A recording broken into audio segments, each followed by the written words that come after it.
Okay, I think we can start, Ira.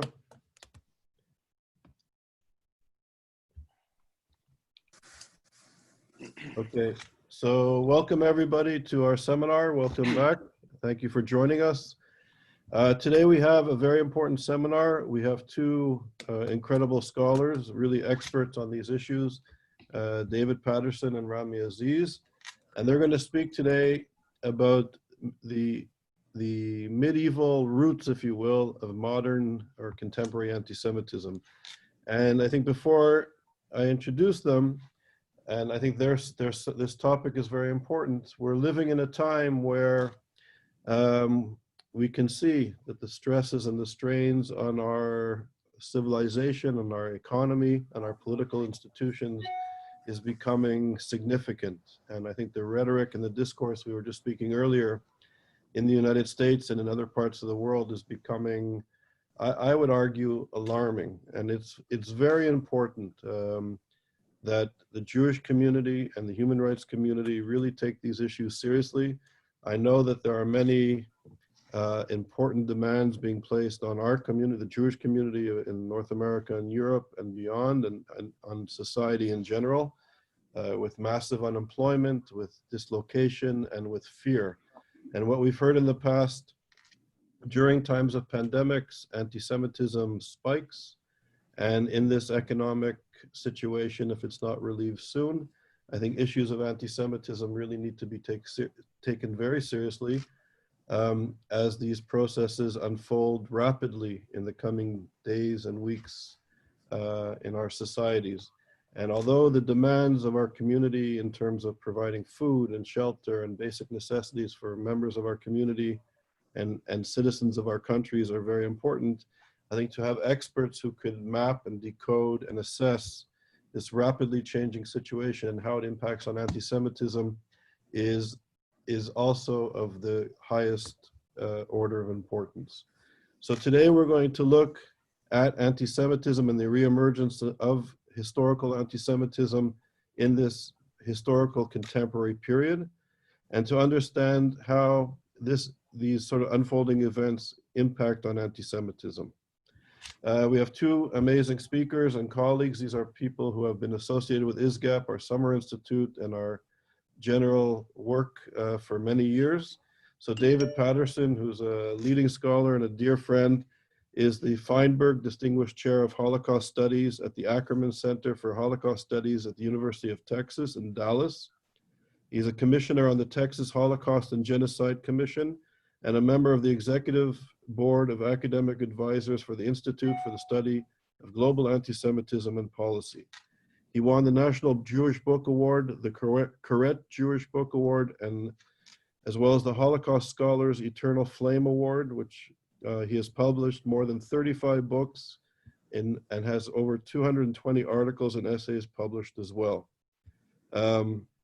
He writes on philosophy, the Holocaust, and on Jewish studies. His forthcoming book is entitled Shoah and Torah. He's writing Elie Wiesel's Hasidic Legacy, which is an amazing topic, an important book. Elie Wiesel was the first honorary president of ISGAP, so I look forward to reading that book, and I'm sure many of you do as well. And he also recently wrote a book called The Holocaust and the Non-Presentable, Anti-Semitism and its Metaphysical Origins. Dr. Rami Aziz. Rami recently became a doctor. He finished his doctorate degree at La Sapienza University in Rome. David Patterson advised his doctoral thesis. And Rami is an old colleague and friend, and we've been collaborating for years at ISGAP and at the Summer Institute. Rami is born in Egypt. He's a researcher and a political analyst of Middle Eastern affairs, political Islam, and the Arab-Israeli relations. He's also a senior research fellow at ISGAP. His work has appeared in the Jerusalem Post, the Times of Israel, the Middle East Quarterly, the Washington Institute for Near East Policy, and he also published for ISGAP in our Flashpoint magazine. He's widely interviewed these days on television, from I-24 television to German TV, and radio, and Israeli public TV and radio, as well as Arabic television and radio. And he's emerged as a leading expert on political Islam. And I think his thesis may be the most important research done in a while on issues of the Muslim Brotherhood and their ideology. So it's really a pleasure to introduce the two of you. And I'm going to hand the floor to each of you. You'll both speak for about 8 to 10 minutes. I think Zoom limits people's capacity to focus. So we'll do 8-minute to 10-minute lectures. David, you'll start off, and then Rami, you'll end it. And then we'll have about 30 minutes or so for Q&A. So David, Patterson, please, the floor is yours. Thank you for joining us. Thanks so much, Charles. We could have called this ancient antecedents for modern anti-Semitism. Anti-Semitism is what Robert Wistrich deemed the longest hatred. Why is it the longest hatred? How can people hate for so long? I think one reason is that it's not exactly hatred, or it's not reducible to hatred. It's a worldview. It's a cosmology. It's a metaphysics that explains everything. So the eternal Jew and the eternity of anti-Semitism is not just that it covers a lot of centuries, but it encompasses all of history and all of geography. So the Jew then is eternal, is infernal, and is as invisible as Satan. So you have these recurring motifs regarding the Jews. The Jews are minions of the devil. The Jews are murderers of God, or the murderers of prophets. The Jews are murderers of children. The Jews secretly conspire to rule the entire world. The Jews are a contagion, and they spread contagion over the entire world. Bottom line, Jews basically threaten the life of the soul itself. So I think in order to get our hands on this very complicated and perennial phenomenon, I have come up with what I think are 3 basic categories of understanding, not just medieval antecedents for modern anti-Semitism, but why there should be medieval antecedents. And these 3 categories are the word, and the second one is blood, and the third is redemption. And of course, they are interrelated. Anti-Semitism brings with it an appropriation of the word, or what some call the hagiographic word, the holy word, the word of truth. So you see this manifest, for example, in Christian supersessionism. You see it manifest when St. Jerome at the end of the 4th century translates the Hebrew Bible into Latin, thereby appropriating that word, obliterating that word. At least twice in the Quran, we're taught that the Jews falsify the word. You have book burnings. The first of the notorious burnings of the Talmud took place in Paris in 1242. Of course, the Nazis started burning books in May of 1933 and continued. By the way, most of the book burnings in Nazi Germany were on university campuses. You have the disputations. What are the disputations about? There's a famous disputation in Paris in 1240 that preceded the burning of the Talmud. Disputation of Barcelona in 1263. The Tortosa disputations in 1413. The disputations, the so-called debates between Christians and Jews, were about the appropriation of the Holy Word. For those who are not in the modern period, not necessarily religiously inclined, you'll see that the appropriation of the word is an appropriation of the history narrative. The Soviet Union was notorious for rewriting history, right?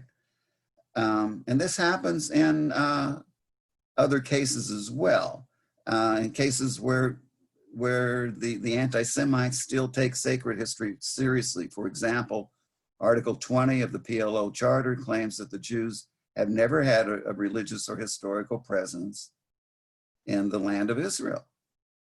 The Hamas Charter and Article 22 says that the Jews historically are behind every war, every revolution. So the appropriation of the word is part of the tactic that drives the anti-Semitism as a worldview. Life lies in the word, and similarly, life lies in the blood. The soul is in the blood. To consume blood with the blood libel, I'm coming to blood as a category. It's to consume blood is to lay claim to the soul. The first recorded Christian blood libel was in 1144. The blood libel found its way into the Middle East at least by 1840 in Damascus. There were more cases of blood libel in the 19th century than in the previous 500 years combined. So this is something that doesn't dissipate, but rather gains momentum. The Syrian minister Mustafa Tlass, for example, wrote a book called The Matzah of Zion. And it's not just that Jews spill blood, but they do so in a ritual manner. It becomes a holy act to them, thus demonstrating their evil. And where this is going is it's not that all Jews are evil, which would be racist. It's that all evil is Jewish, which is theology or metaphysics. This is, in many cases, I would argue, a reversal of the blood libel. You blame the Jew for exactly what you engage in yourself. We have a teaching in Judaism that says Amalek is actually Amlak. Amalek is a people that licks blood. And some of you may remember that when Black September assassinated Wasfi Atal, the Jordanian prime minister, in front of the Sheraton Hilton in Cairo, one of the assassins went over and licked his blood. Hamas, you can go to the YouTube and see a Hamas video that says, we drink the blood of the Jews. I think that may be the title of the video. Of course, related to the blood is purity. And the evil that belongs to the Jew is carried in the blood. So we have, with the Spanish Inquisition and carrying over into modern times, this idea of purity of blood, limpieza de sangre. Of course, the Nazis are notorious for this. And jihadist movements are purist movements, trying to purify themselves of the contagion that is the West, which is a contagion that comes mainly from the Jews. The Jews are the carriers of contagion. From the Black Death of 1349 to the coronavirus of 2020, the Jews are behind that contagion. And it's a contagion that not only makes you physically sick, it threatens the life of the soul. It threatens your redemption. So you have the phenomenon in the Crusades in 1096 of priests telling their congregants that if you kill a Jew, you spill the blood of a Jew, you have a guaranteed place in heaven with God. Hajj al-Husseini had the same message for his followers, first in Palestine in the 20s, and of course, when he was working with the Nazis, doing Arabic language broadcasts for the Nazis, one of his refrains was that the spilled blood of the Jews pleases Allah. So here with jihadism, jihadism not only legitimizes spilling the blood of a Jew, but it sanctifies it. The spilled blood of a Jew becomes your ticket into heaven. David, I'll give you 2 more minutes, sorry. All I need is 2 minutes. I just need 2 minutes. So the threat to redemption lies in this in the corruption of the blood. Jews threaten redemption as the enemies of God, the Satanizing of the Jews as deicides who kill God, or Jews who kill the prophet, a Jewish woman, according to one tradition, poisoned the prophet Muhammad. The Satanizing of the Jews is tied to the world Jewish conspiracy. Some think that this begins with the Protocols of the Elders of Zion in 1903, but actually you can find examples in the 12th century of world Jewish conspiracy. Anti-Semitism has a certain eschatology about it. The Jews stand in the way of an ultimate redemption. In the end of days, the trees and the stones themselves, says the Hadith, will cry out, "There is a Jew behind me, come and kill him." Nature itself vomits up the Jews. So eradicating the Jews and Judaism is essential to salvation of the soul or salvation of the body politic.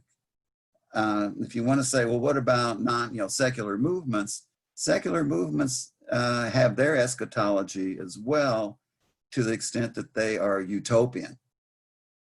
That there's the dream of social justice for all of humanity, and one of the obstacles to that is not just the Jews, but the Jewish state in many circles, in many quarters.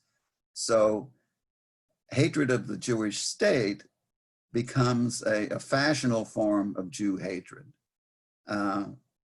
If you have to hate the Jewish state if you're going to be righteous and moral, just have to, as in earlier times and then in modern times too, you have to kill the Jew if you're going to be saved. Those are my thoughts. Thank you very much, David. And we'll come back to you in the Q&A. Rami Aziz, welcome, and the floor is yours. Yes, thank you, Charles. Thanks for this invitation. Welcome, my best regards to Professor Patterson. I want to move out with the ideas of Christian anti-Semitism in Europe to how it's reached out to the Islamic world, to the Islamic country. I will start from 1482. 1482 is Al Hamra Decree, when Spain forced Jewish people to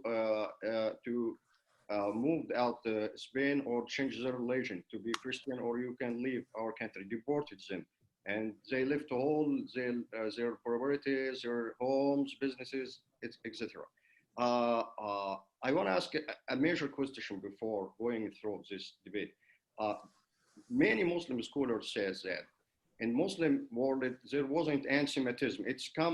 We exported it from the Christian Europe. Somehow that is sound correctly, yeah, because the manifestation of anti-Semitism came from Christian European countries, but for a long time there is a root for anti-Semitism in Islam. Maybe there was an absence for anti-Semitism in Islam during this. Not in Islam, the Islamic country during the period, because this former period, because wasn't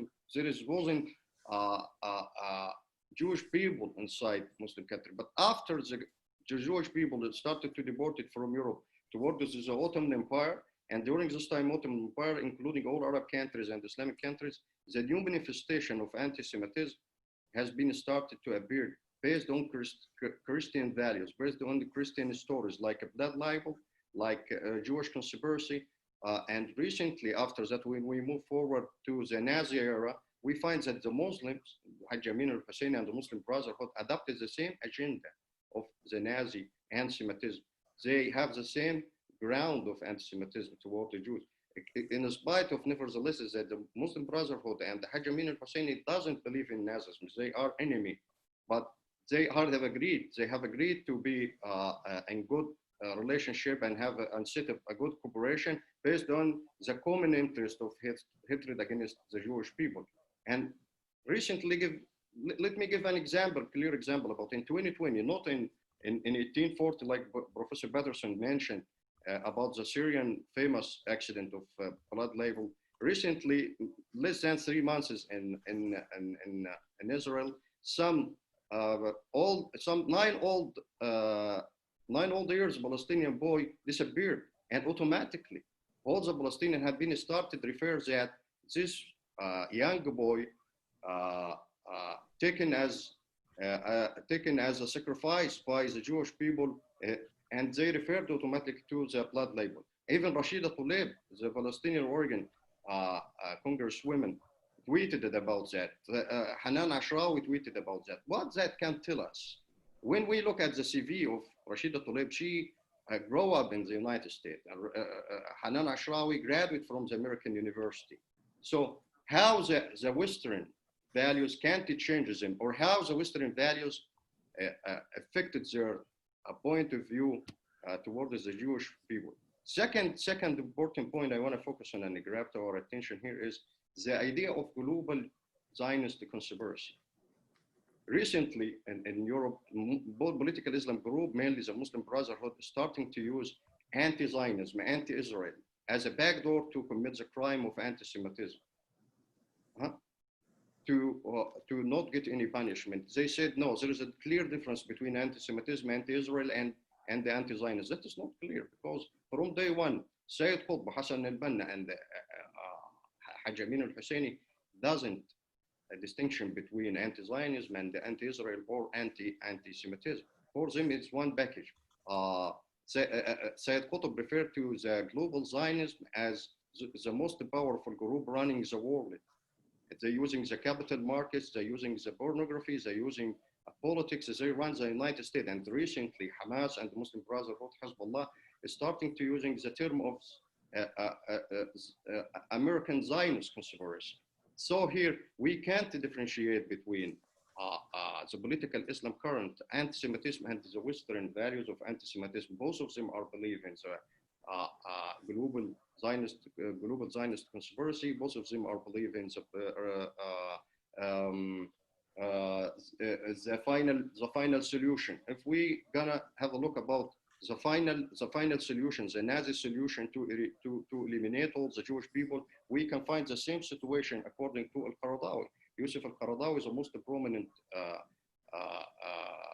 figure inside the Islamic world and the Muslim Brotherhood. He believes that at the end of the day, the Muslim will go through the war with the Jews, and they will kill all of them in something called the final battle. Even the stone and the trees will tell the Muslim people, come and kill, there is a Jew me. So when we go profoundly and inside the Islamic ideology and Nazi ideology and the European Christian ideology, historically about anti-Semitism, we will not find any difference between them. The common ground for all of them is the hatred of Jewish people. So let us grab attention about the last point, is about this kind of harmony between the left and the Islamist. And despite nevertheless that Islamist is against communism, against the ideas of the leftists. But how they have this harmony when it comes to the Jewish people? Because both of them drive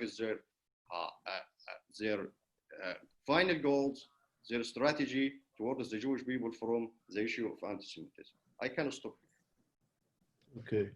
Rami, thank you very much for your comments.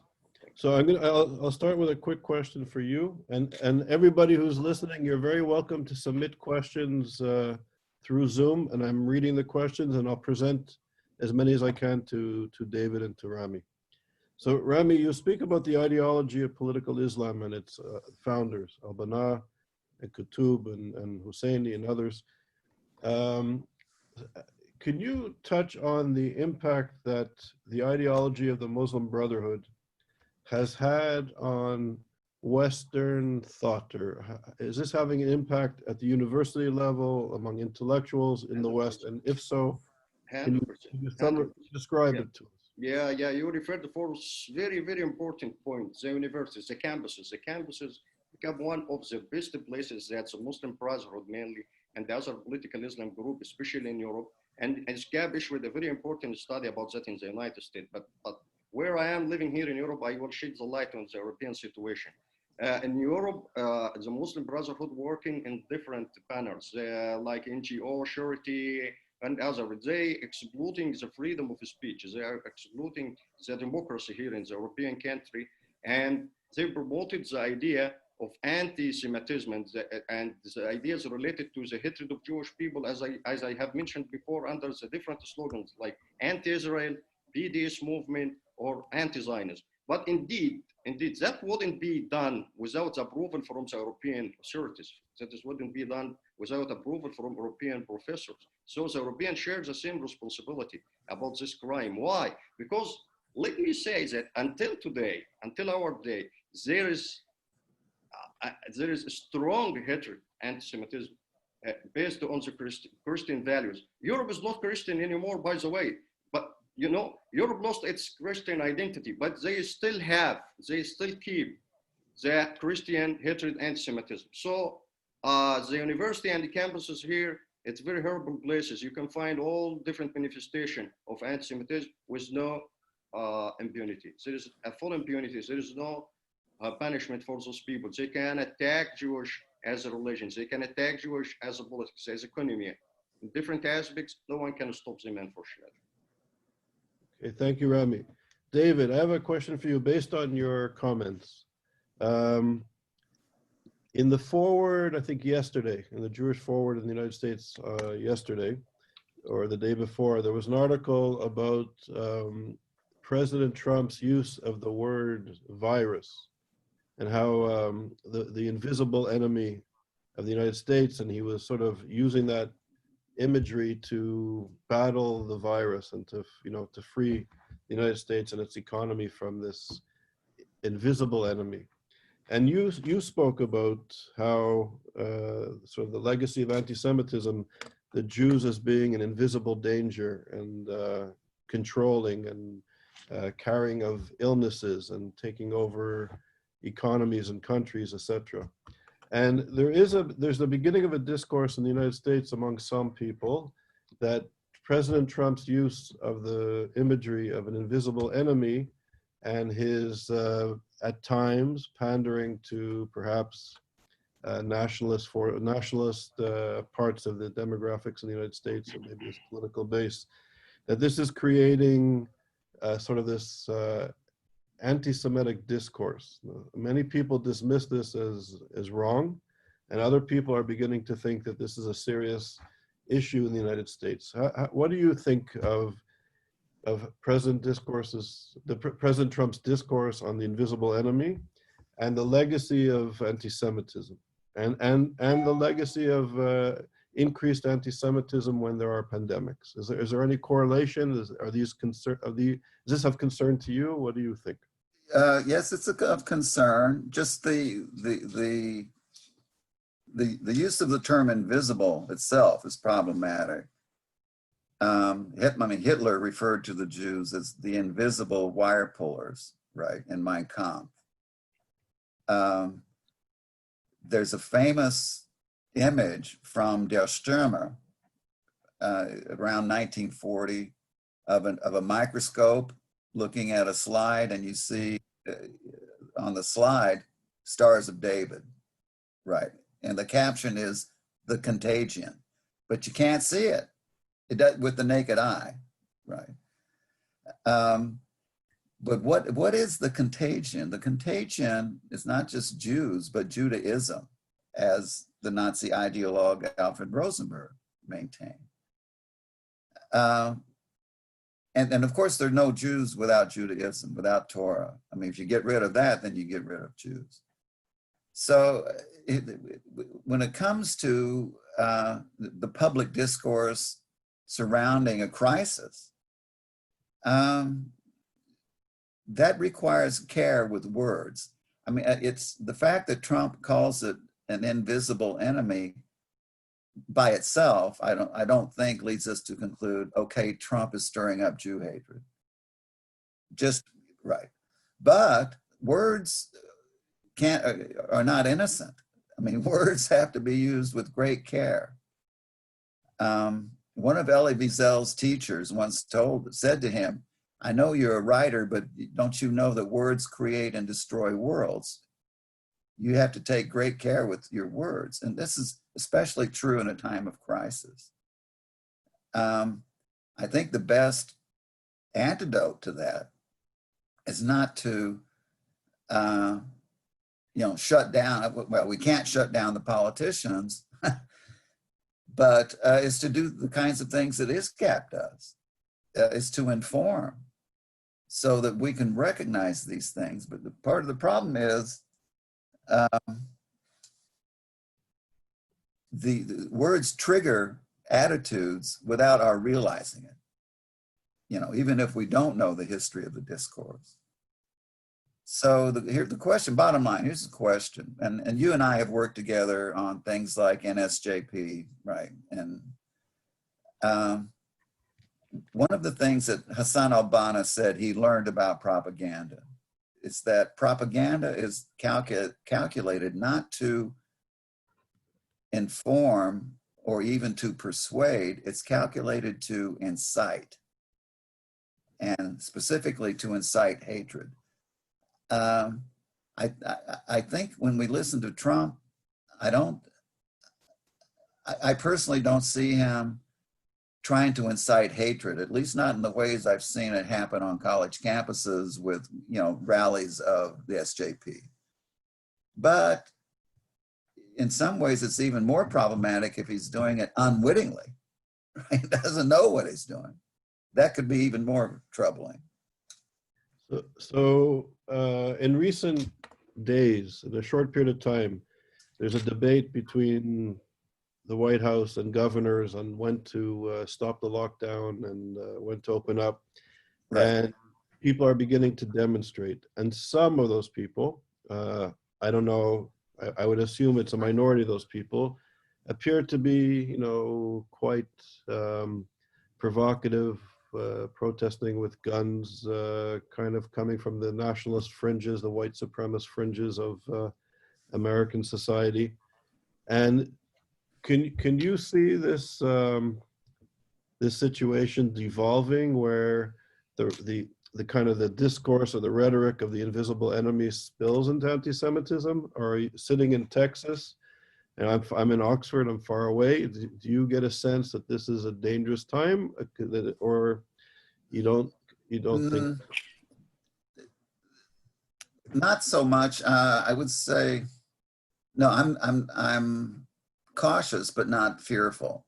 I just heard our governor on television today talking about a timetable for reopening businesses, for coming out of our homes. And right now in Texas, we are asked to stay in, and most people abide by that.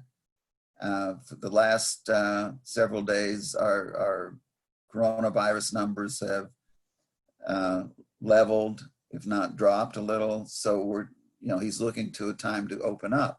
I think that what the protesters at least ostensibly want is to go back to work, is already starting, or at least the talk of that is starting.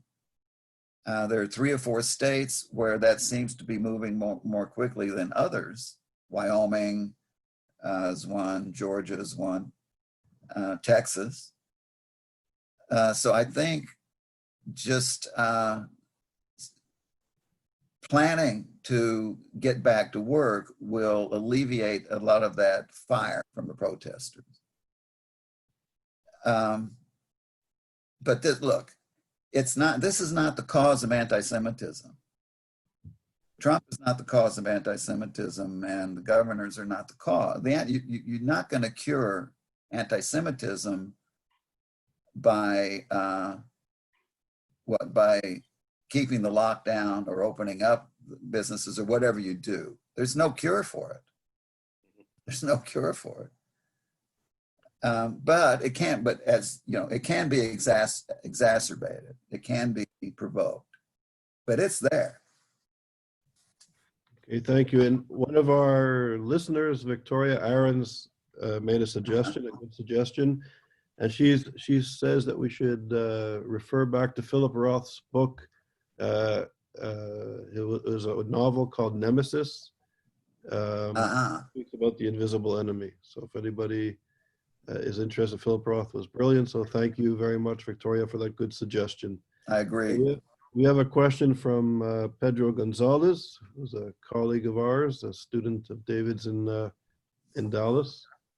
And Pedro asks if we could elaborate more on the recent comparisons between Hitler and the US governors promoting the lockdown, that this is also part of the discourse.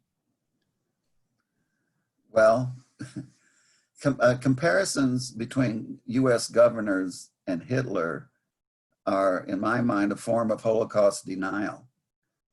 The governors may be bad characters, but they're not Hitler. Hitler is Hitler. The governors are not saying that their ultimate aim is to destroy the Ten Commandments and their life-denying God. Their ultimate aim is, like in 1922, Hitler said his ultimate aim is the extermination of the Jews. That's not on the governor's agenda. The governors aren't out to exterminate anybody. They might be dictatorial.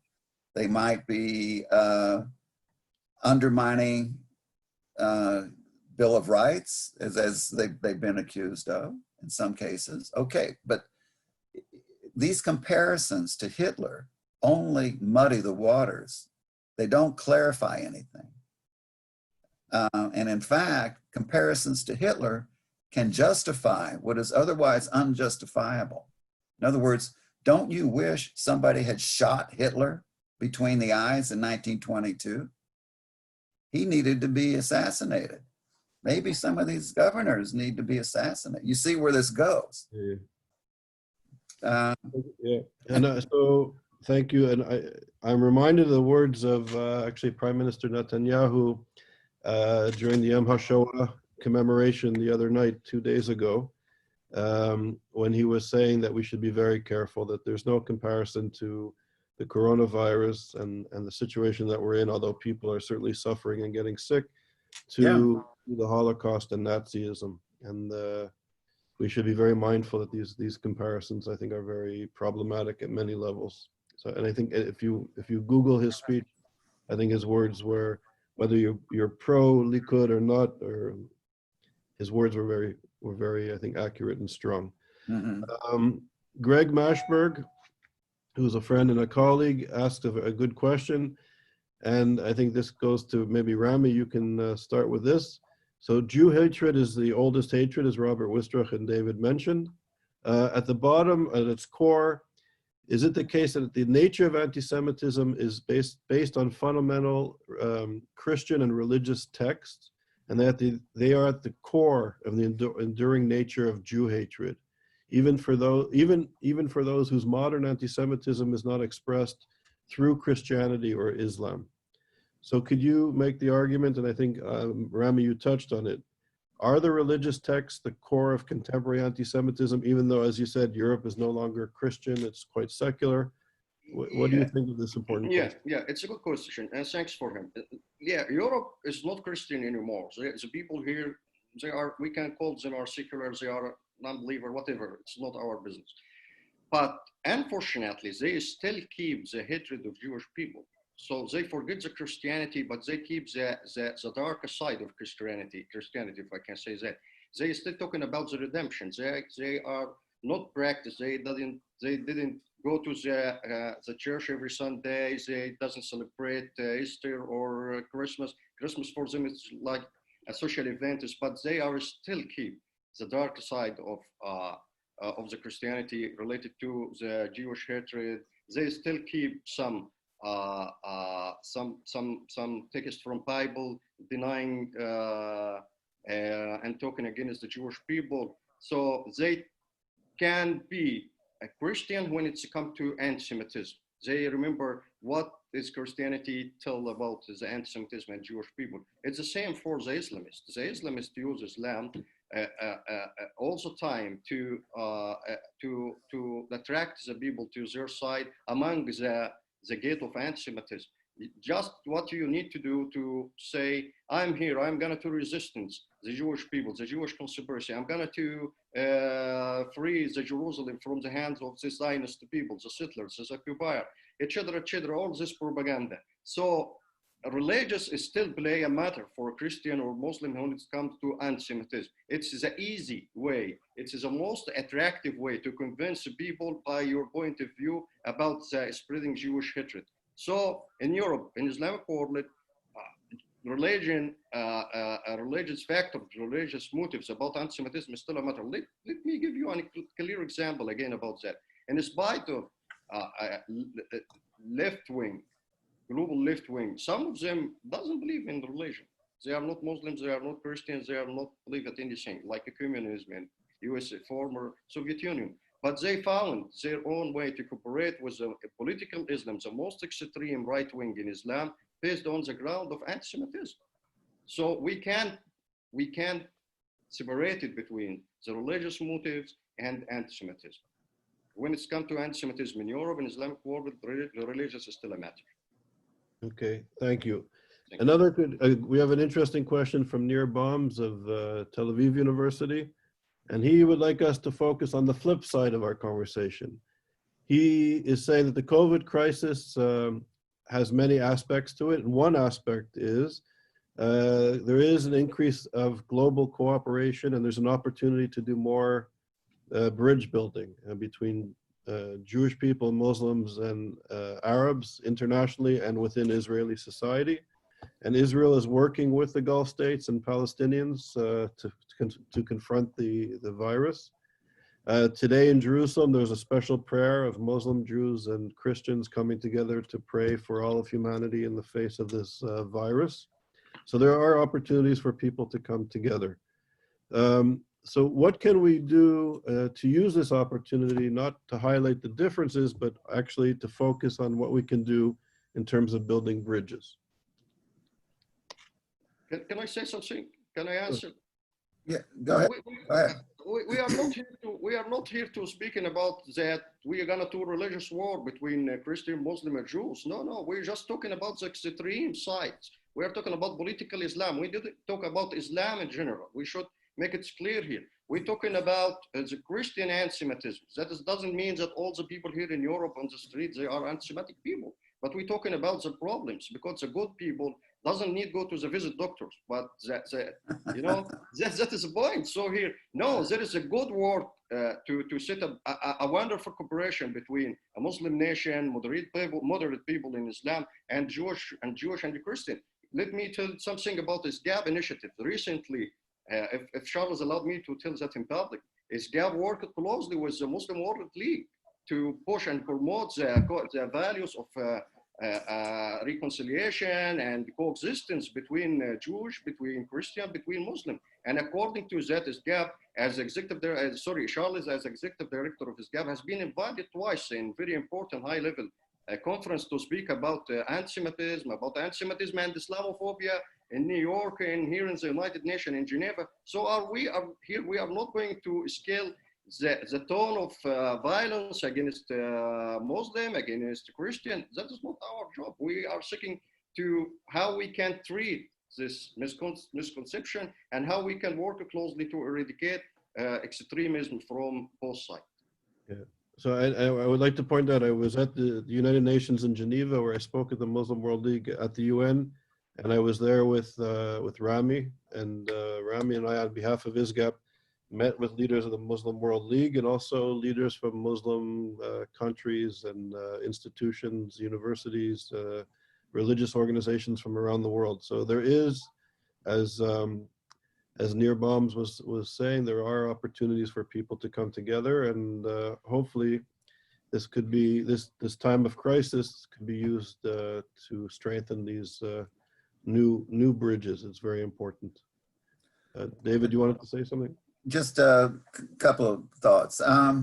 Yes, but the people coming together, that movement, the movement of people coming together rests upon a certain understanding of the dearness of the human being, the other human being. It's often said that what begins with the Jews doesn't end with the Jews. Exactly. I always would add, why not? What is anti-Semitism? Anti-Semitism is not a form of racism or bigotry. Racism and bigotry are forms of anti-Semitism. As Emil Fackenheim said, the Nazis were not anti-Semites because they were racist because they were anti-Semites. In other words, because, as I said earlier, anti-Semitism is not just a form of hatred, it's a worldview. It's a worldview that includes, at the very least, a suspicion of the stranger, if not a hostility toward the stranger. Overcoming anti-Semitism entails heeding the most frequently repeated commandment in the Torah: care for the stranger, love the stranger. And I sometimes I wonder, why are we told 36 times to be mindful of the stranger, take care of the stranger, love the stranger? I think it's because we're not inclined to do that. We're inclined to love our neighbor, but this is it's within Jewish teaching that we have the keys to overcome Jew hatred. And I think this is one. How do we regard the stranger? So every time we come together with people who are not like us, we are in our way, heeding that commandment. Take care of the stranger, because the stranger, to put it one way, is a child of God, or a ben Adam, right? A child of Adam. Whatever metaphor you want to use to express the truth, that each of us is tied to the other, spiritually and physically. Yeah, that's very important, David. I agree, and I'm reminded of the teachings of Emmanuel Levinas, the great philosopher, and he would argue that when we see our face in the face of the other, that's the instant we become human. So when we see our face in the face of the other, we become human. So we actually need the other to be human. Right. And that has to guide our ethics. It's very powerful. So it's not tolerance. It's a need to respect, have humility towards the other in order for us to be human. So it's a very strong aspect of Judaism, very powerful. So going back to the ugly side of this issue, anti-Semitism, Marlene Grossman, who's a professor in Montreal and also a graduate of the ISGAP Summer Institute, she writes that she teaches courses on anti-Semitism, and many of her students are Muslim. And she finds that many of the Muslim students are very open and sympathetic to the teachings about issues of anti-Semitism. And they see anti-Semitism and the hatred against Jewish people as a serious problem. But when Marlene begins to show the correlation and the connection between anti-Zionism and anti-Semitism, which the IRA definition and much research has been made on this issue. And Ed Kaplan and I wrote an article in 2006 showing the correlation. We interviewed 10,000 people and scientifically showed the correlation between people who bash Israel and others who are classically anti-Semitic. So there is a strong correlation. However, as a teacher, she finds it very difficult to bridge that gap, and that Muslim students, she finds in general, are very resistant to looking at the correlation between bashing Israel and anti-Semitism. Rami or David, do you have any insights on how a teacher can sort of bridge this chasm? Well, I teach seminars on anti-Semitism at the graduate level, and those seminars always include some readings on the connection between anti-Semitism and anti-Zionism, right? And in some ways, anti-Zionism is an even more insidious form of anti-Semitism because it's fashionable, it's regarded as morally required, not just tolerated, but required. I think as a teacher, for me, the best approach is not to begin by saying anti-Zionism is anti-Semitism. I think if you lay out the evidence, the students will come to their own conclusions about it. The anti-Zionism is not just from Islamic jihadists, as you know. It's in the BDS movement, which includes many people, left-wing intellectuals, including Jewish intellectuals, right? So if you read the text, if you look at images of the rallies, the anti-Israel rallies, if you read the charters of Hamas, PLO, you can see very clearly stated that the enemy is not just the Jewish state, it's the Jewish people and Judaism. This is right, the Hamas charter says this very explicitly. Omar Barghouti, the founder of BDS, says that the ultimate aim is not to change the policy of the Jewish state. It's to eliminate the Jewish state. Exactly. Yes. Right. So it's easy enough to enable the students to look at the evidence themselves and come to their own conclusion without beginning by saying, this is anti-Semitism. I usually begin by saying, let's take a look at this, see what we think. And to add to that, I think, David, you make a very important point. And Marlene, if you're listening, David and myself and a colleague, Glenn Feder, wrote a book on the Students for Justice in Palestine at universities in the United States and Canada. And the anti-Semitism / Israel bashing or anti-Zionism that David just mentioned is unbelievably clear. So it could be a document that may start some good conversations in your class. It's on the ISGAP website and you can download it for free. Rami, did you want to say something? Yeah, I want to add something just very shortly. When we read the Islamist literature like Hassan al-Banna, Sayyid Qutb, Yusuf al-Qaradawi, and the others, the most important figures, we will find that even before many people, those people who were promoting these ideas of anti-Zionism, anti-Israel as a cover to commit the crime of anti-Semitism, talking based on, because there is a kind of hostility between us and Jewish people because they occupied our land, Palestine, and etc. But that is not true. When we read Hassan al-Banna messages, it's back to 30s of last century, we will find him refers to the Jewish community in Egypt as Israeli and Zionist. So even the existence of Israel in 1948, there is a problem inside the Islamist mind related to the Zionists, the Judaism, Israeli, and Jewish people. So there is a clear link inside the minds of those people about the three definition. So we should tell the people here in the West that there is no difference. There is no difference inside the Islamists' mind about the three definition, and the anti-Zionism and Israel is a clear case of anti-Semitism. Thank you. So we have time for one more question. We only have like about 4 minutes left, so it'll be quick. Michael Kaplan writes that Dr. Patterson you've just given us one of the most important analysts of anti-Jewishness because you recognize the depth of the prejudice, which he calls theological and metaphysical, and which means to Michael having to do with the very definition of a person and of a people. This is now evident in the history of the phenomenon which makes anti-Semitism denial by what Michael calls the self-proclaimed progressive left, all the more dangerous and telling. Could Dr. Patterson say more about this illegitimate occupation of what Erwin Kotler calls, in quotation, the language of the universal human value? It seems unprecedented to me in its scope. So how does progressive universalism relate to this deep anti-Semitism in, I would say, Western thought and civilization? That's a complicated question, but I'll be just very briefly. Progressive universalism,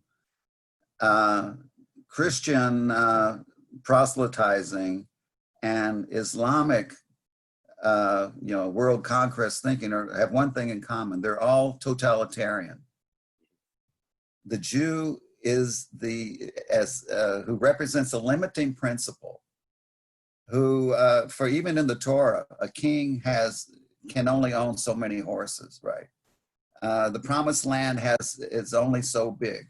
It's not totalitarian.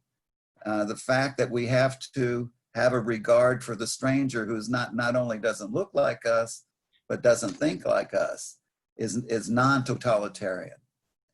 So the danger of these movements, the totalitarian movements, especially from the progressive far left, is again that it's cloaked in the garments of self-righteousness. Everyone wants to be good, especially youngsters. I mean, we were all young once. We were once 20. One of the things that you want to be when you're 20 is not only to have a meaningful life, but to be good, and to think of yourself as good. But that's the... It's 17 hours. Pardon? So no, an alarm went off. Okay. Okay. Thank you, David. Rami, do you want to say something? Final words? No, thank you. Thank you. Okay. So first of all, on behalf of ISGAP, I want to thank David Patterson and Rami Aziz very much for joining us today and for all your really very important cutting edge research that you're both engaged in and doing. So thank you for all that you're doing on this very important issue of contemporary anti-Semitism. And I would like to just finish by saying next week we have two excellent webinars. On Monday, April the 27th, we have Professor Giuseppe Chiara, who's he's a professor at Bologna, and he's going to speak on Muslim mystics and contemporary anti-Semitism. He's really a leading scholar on anti-Semitism, but also on Judaism and Islam. He's a fascinating scholar. And on Wednesday, April the 29th, we have Adi Schwartz and Einat Wilf. They're going to be discussing their new book, The War of Return, how Western indulgence of the Palestinian dream has obstructed the path to peace. So this touches on some of the issues that were raised in the Q&A. So I look forward to everybody attending next week. And again, on behalf of ISGAP, David and Rami, thank you very much. Thank you. And everybody be safe and healthy, and hopefully we'll see you next week. Thank you. Thank Be you. well. Thank you. Be well.